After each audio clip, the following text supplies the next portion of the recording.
The Great Wall of China is a series of fortifications that were constructed over a period of more than 2,300 years, starting from as early as the Spring and Autumn period. That is between 770 and 476 BC, when several Chinese states independently built walls for defense. The majority of these walls were later interconnected and unified by the first emperor of a unified China, the Qin Shi Huang in the 3rd century BC. The emperor wanted to protect his freshly unified empire against the nomadic groups to the north. Most of the original walls were made of compacted earth, a mixture of clay and gravel known as rammed earth, and required an enormous amount of manpower, mostly obtained through forced labor. In this video, we'll talk about how the Great Wall came to be, who built it, and why it failed. Through the ages, many rulers would follow up on these initial fortifications, rebuilding, expanding, and better fortifying sections of the wall. But it was not until the 16th century that most of the structure still standing today was built during the Ming Dynasty. During their reign, a sophisticated defense system of garrisons, mountain passes, and towers was developed and integrated into the wall itself. This defensive system is considered one of the greatest feats of engineering for its time. But despite its size and seeming impenetrability, the Great Wall was breached several times. In 1644, Manchu forces led by Li Zicheng entered China through the Shanhai Pass. This allowed them to lay siege to Beijing and force the abdication of the Ming Emperor. Soon after, the Qing emperors took the Great Wall beyond the previous boundaries of the Chinese states. With their increasingly expansive borders, they no longer needed such a frontier defense and gradually abandoned its use, although its construction continued into the 17th century to keep out the Mongols. Today, the Great Wall remains one of the most renowned symbols of China. Some parts are still well preserved, while others have been lost or damaged throughout history. However, many have been restored, and the entire structure is now a UNESCO World Heritage Site and popular tourist destination. So let us take a look at the origins of the Great Wall and see how it evolved through the centuries. We start our story at a time when China was not yet unified, but rather consisted of many smaller states who constantly fought each other for dominance. The Spring and Autumn period was marked by frequent warfare, and the rulers of these states naturally wanted to defend themselves against their enemies. Thus, starting in the 8th century BC, a number of states began to build defensive walls. For example, the Kingdom of Yan started to build a wall in the south to protect themselves from the state of Zhen. Similarly, the state of Zhao built a southern wall to defend themselves from the state of Wei. The state of Qi constructed defensive walls along their western border against the threat of Rongdu tribes. And the state of Chu had a wall built along their northern border against the state of Yan. Each of these walls was made of rammed earth and stone. However, all of this would change in the 3rd century BC when the first emperor of China, Qin Shi Huang, connected these previously independent walls into one continuous structure. At this point, the concept of China as a unified nation was born. Prior to this, the various states had referred to themselves as China, but this was a collective term rather than a designation of a single nation. By connecting the various walls of the different states, Qin Shi Huang had created a vast defensive structure that stretched over 7,000 miles. This grand project was just one of the many impressive feats of engineering undertaken by the Qin dynasty, such as standardizing weights and measures, establishing a centralized monetary system, and the now infamous terracotta army. Despite being immensely long, only around 5% of the wall was actually made of brick and stone. The rest was still made of rammed earth, which was cheaper to produce, although more susceptible to erosion and damage. After the fall of the Qin dynasty in 206 BC, the following Han dynasty saw the further expansion and fortification of the wall. They also used rammed earth, but mixed in bricks to make it stronger. But even so, in 128 BC, part of the wall collapsed due to heavy rains, killing thousands of soldiers. Later, the northern Qi dynasty rebuilt large sections of the wall, but their reign was cut short by the Jin dynasty in 280 AD. The following dynasties, the Song, Yuan, Ming and Qing, did little to maintain the wall. Instead, they focused their efforts on building new walls elsewhere. Finally, the Ming Dynasty started in 1368 and lasted until 1644. During this time, the wall underwent significant changes. Initially, the Ming emperors followed the same policy of neglect as their predecessors. However, in 1390, the Yongle Emperor moved the capital to Beijing, which prompted him to invest more money into defending the city. Following this, garrisons were established along the wall, which housed soldiers tasked with defending the country. Mountain passes were built so that the army could move quickly across the wall, and signal towers were built at intervals along the wall so that signals could be sent quickly along its length. Additionally, a series of guard and watchtowers were constructed to alert the defenders of incoming attacks and to provide cover for the soldiers stationed there. These towers varied in height and shape depending on their location and purpose, but typically featured multiple levels and were designed to withstand enemy fire. Overall, the Ming Dynasty contributed the most to the Great Wall we see today, constructing around 8,850 miles of it. Although the Ming Dynasty greatly expanded and improved the Great Wall, their efforts were not enough to save their empire from collapse. As mentioned earlier, in 1644, Li Zicheng and his rebel army entered the country through the Shanhai Pass, leading to the capture of Beijing and the demise of the Ming Dynasty. Interestingly, the Qing emperors initially continued the use of the wall, but soon found it unnecessary as their borders extended far beyond those of the Ming. The Qing government saw the wall as more of a burden than a benefit and gradually abandoned its use as a frontier defense. There are a few reasons for the decline of the Great Wall. Firstly, as already mentioned, the Qing rulers incorporated the Ming territory into their expanding empire and thus no longer needed the wall to protect their borders. Secondly, the government at the time did not realize the strategic importance of the wall and allowed it to fall into disrepair. Finally, the wall was built during a time when China was largely isolated from the rest of the world. However, in the 17th century, China began trading with Europeans, and the government realized that the wall was hindering trade and travel. Thus, the government began dismantling the wall to use the materials for other construction projects. Today, some sections of the Ming Great Wall remain intact, while others have been lost to time.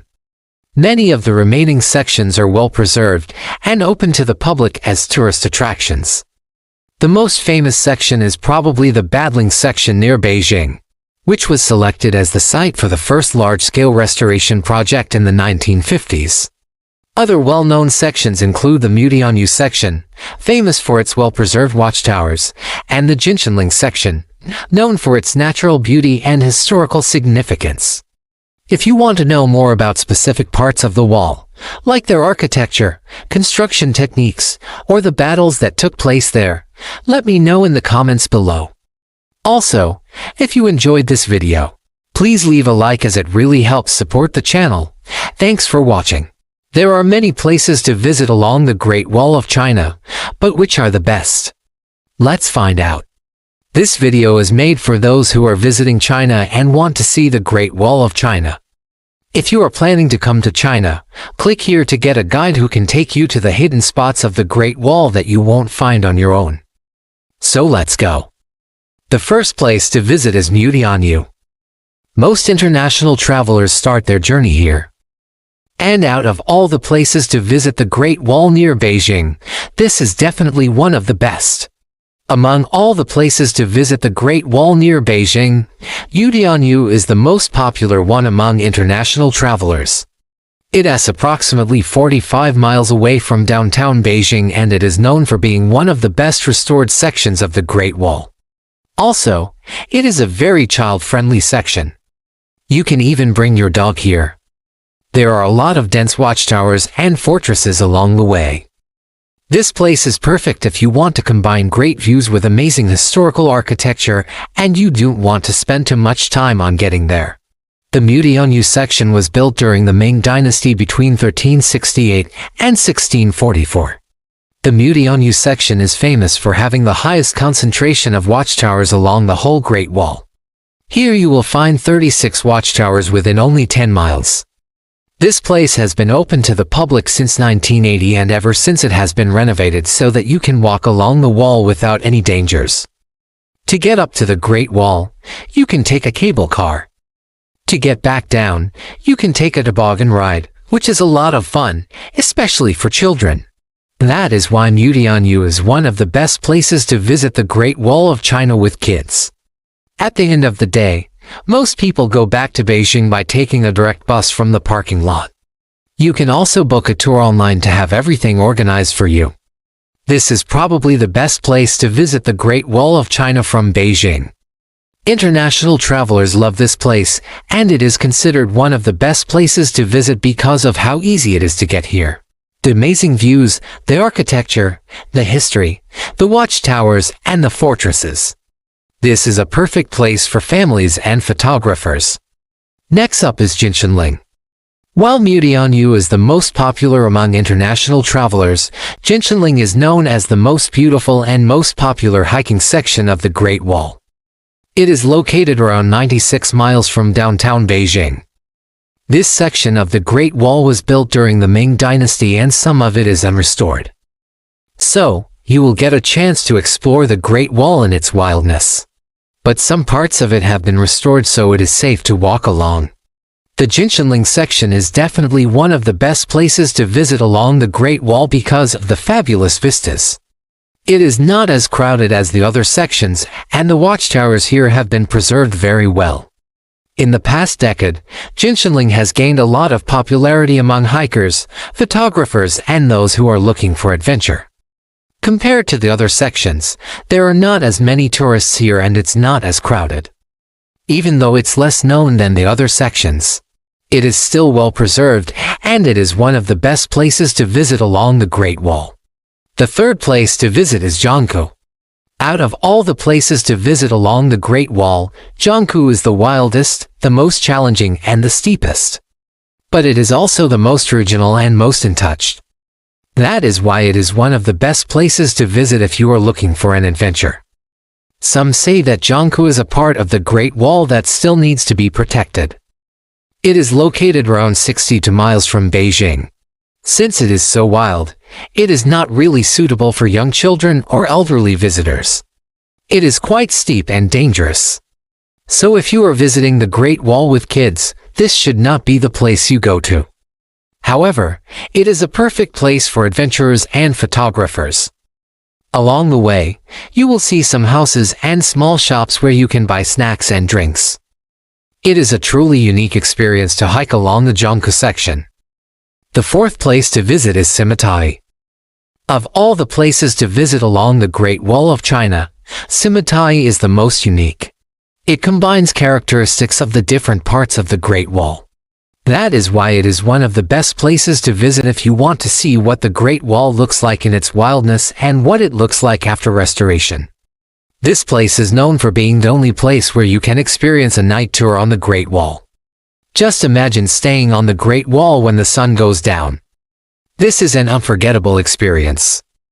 You can stay overnight in one of the watchtowers and enjoy the night view. This is one of the best things to do on the Great Wall of China. Besides the amazing history, the Great Wall in this area is also surrounded by beautiful mountains. It is located around 75 miles from Beijing. To get up to the Great Wall, you can take a cable car and to get down you can take a toboggan ride. This place is truly magical, and a lot of people consider Simitai one of the best places to visit along the Great Wall of China. The fifth place to visit is Huanghuaching. Out of all the places to visit along the Great Wall, Huanghuaching is the most special. It is the only place where you can enjoy the scenery of a lake and the Great Wall at the same time. Some of the Great Wall is under the water. This is a perfect place if you are looking for peace and quiet. You can hike along the wall and enjoy the amazing nature. You can even camp here. There are some ruins of the old watchtowers, and you can imagine how life was here hundreds of years ago. The sixth place to visit is Zhuangwan. Throughout history, Zhuangwan, or Zhuang Pass, has been one of the most important passes along the Great Wall. Out of all the places to visit along the Great Wall of China, Zhuangwan is the closest one to Beijing. It is only around 37 miles from downtown Beijing. This place is also known for having the best preserved section of the Great Wall. During the Ming Dynasty, this place was considered to be the gateway to the north of China. Because of its historical value, Zhongshan is one of the best places to visit along the Great Wall of China. The mountains surrounding Zhongshan are lush and green. They create a nice contrast with the yellow wall. Many people like to visit this place because it is close to Beijing. So it is possible to visit this place in a day. It is also a great option for those whose mobility is impaired. The walking paths here are pretty easy. The seventh place to visit is Badling. Out of all the places to visit along the Great Wall, Badling is the most famous one. It is the first place where tourists were allowed to visit the Great Wall of China. Over the decades, the Badling section has been extremely well restored. This place has been open to the public since 1957 and it is one of the easiest sections of the Great Wall to get to. That is why many tour groups come here. When traveling to China, you will probably hear about this place. It is located around 49 miles from downtown Beijing. It takes about an hour and a half to get here. Badling is suitable for all ages and even people whose mobility is impaired. It is extremely well restored and the path is flat. But this is also its biggest downside. The path is so easy to walk that it gets very crowded, especially during holidays. Visiting Badling during holiday time is like trying to visit Disney during Christmas. If you don't want to be stuck in a crowd, then Badling is a bad choice. But if you are looking for a place with great views and historical architecture and you don't mind the crowd, then this is a perfect place to visit. We have now gone through the 7 best places to visit the Great Wall of China. Out of these 7 places, Liudianyu and Jinshanling are often recommended as the best places to visit the Great Wall from Beijing. Both of these places are situated around 100 kilometers from downtown Beijing. They offer stunning views, amazing historical architecture, and they are not as crowded as the Badling section. These 2 places are perfect for those who want to combine history, culture, nature, adventure, and stunning views. If you want more tailored advice on where to visit, tell us what kind of experience you're looking for. If you're looking for an easy walk, Liudianyu might be a better choice. If you're looking for a great hike, then Jinshanling might be the right choice for you. What about you? Which of these places would you visit? If you enjoyed this video, please give it a thumbs up. And if you know someone who is visiting China, please share this video with them. Thanks for watching and I'll see you next time. Hello everyone, welcome to my channel. This is part 2 of the series on the Great Wall of China. In this episode, we will look at how it was constructed. Before we begin, please subscribe if you haven't already. Now let's start the video. When one thinks of the Great Wall of China, a vast defensive structure winding through rugged terrain comes to mind. A monumental feat of engineering and manpower, it is often seen as a symbol of China's ancient power. But have you ever wondered who built the Great Wall of China? And just how long did it take? Construction of the Great Wall was not a single event but a series of projects spanning over 2,300 years. The truth is it took hundreds of thousands of people across numerous dynasties to complete this enormous task. Let us break down the timeline of the Great Wall's construction and explore who was responsible for this iconic landmark. In this video, we will cover 2 aspects of the Great Wall's construction. First, the time frame and second, the workforce. We'll start with the time frame. Most people assume the Great Wall was built in a relatively short period. However, that's far from the truth. The truth is its construction spanned over 2,300 years, making it a true testament to the dedication and perseverance of the Chinese people. The earliest known sections of the wall began during the 7th century BC around 680 BC during the Spring and Autumn period, a time when China was made up of several warring states. The first known section was built in the Chu state over a period of approximately 24 years between 680 BC and 656 BC. These early walls were made of compacted earth and stone, rudimentary by later standards, but served their purpose as a defense mechanism against rival states. After the fall of the Qin dynasty, the warring states period came to an end and a new era, the Qin dynasty, began. It was during the reign of Emperor Qin Shi Huang, the first emperor of unified China, that the first significant connection of these scattered walls took place. Under his rule, existing walls were connected and expanded, forming a more unified defense system against the nomadic tribes to the north and west. This phase of construction took about 15 years, roughly from 221 BC to 206 BC. He is often credited as the first person to connect the previously unconnected parts of the wall, laying the foundation for the structure that would later become the Great Wall of China. However, after the collapse of the Qin Dynasty, the subsequent Han Dynasty saw the extension and fortification of the wall pushed further to the west to protect against the Xiongnu, a powerful nomadic confederation that had given the Chinese states a lot of trouble before the Qin Dynasty. During the Sui Dynasty, the first large-scale renovation and extension of the wall occurred after nearly 600 years. Sections of the wall that had fallen into disrepair were fixed while new sections were added, particularly in the face of the growing threat from the Rouran Turks in the Mongolian plateau.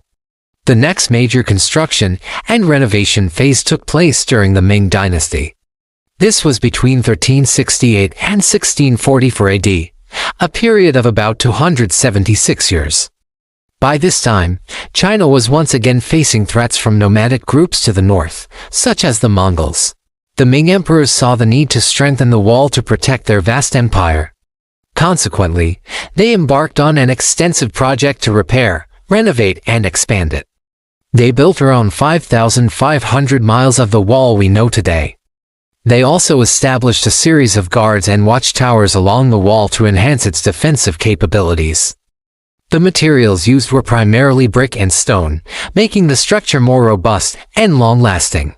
After the Ming Dynasty, there were no significant construction projects related to the Great Wall. However, during the Qing Dynasty, some minor repair works were carried out. The last recorded repairs to the wall were done in the early 1900s when the government allocated funds for its maintenance.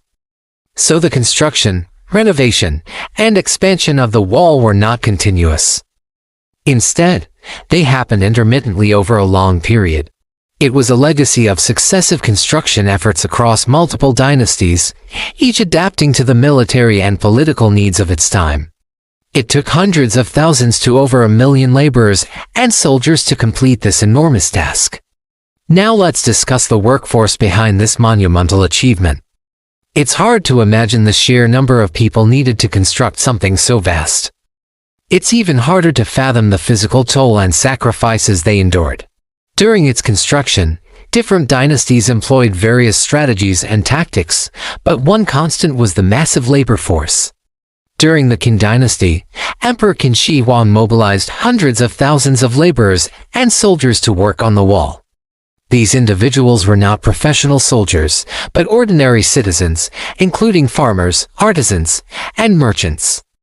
They were conscripted for a set period, typically 3 months, but could be longer. Working conditions were harsh. Laborers faced extreme weather, dangerous animals, and inadequate supplies, leading to high mortality rates. After the Han Dynasty, the pace of construction slowed due to internal instability and external pressures. It wasn't until the Ming Dynasty that large-scale construction resumed. The Ming emperors realized the strategic importance of the wall and the need for a well-trained workforce. As a result, a standing army of 100,000 soldiers was assigned to its construction. These soldiers were professional, having military training and experience. Their salaries were higher than regular troops, and they enjoyed certain privileges. Still, the work was dangerous and exhausting, and many did not survive the ordeal. At its peak, an estimated 1 million laborers and soldiers worked on the wall. They followed a strict schedule, working from dawn till dusk. Over the years, different dynasties implemented innovations to improve efficiency. For instance, the introduction of new tools and techniques, including the use of brick and stone, allowed for faster construction and more durable structures. Despite these advancements, the construction was still arduous and dangerous. Soldiers and laborers alike risked injury or death from exhaustion, accidents, or the elements. To manage such a large workforce, the Ming Dynasty established a central planning agency, the Jinyue, to oversee the construction of the wall. Local officials were responsible for recruiting and managing the labor force in their areas. Work was organized into teams with specialized tasks. There were general laborers who moved earth and rocks, masons who laid bricks and stones, carpenters who built scaffolding and structures, and engineers who planned and surveyed sections of the wall. The construction of the Great Wall of China was a Herculean task that involved hundreds of thousands to over 1 million laborers and soldiers across numerous dynasties. From the rudimentary earthen walls of the 7th century BC to the extensive brick and stone structures of the Ming Dynasty, each dynasty contributed to its growth and evolution. These individuals toiled under harsh conditions, enduring physical strain, inadequate supplies, and high mortality rates. Their dedication and sacrifice resulted in one of the world's most iconic landmarks, a testament to human endurance and determination. If you want to learn more about individual dynasties' contributions or specific construction phases, let me know in the comments section below. Thanks for watching. See you next time.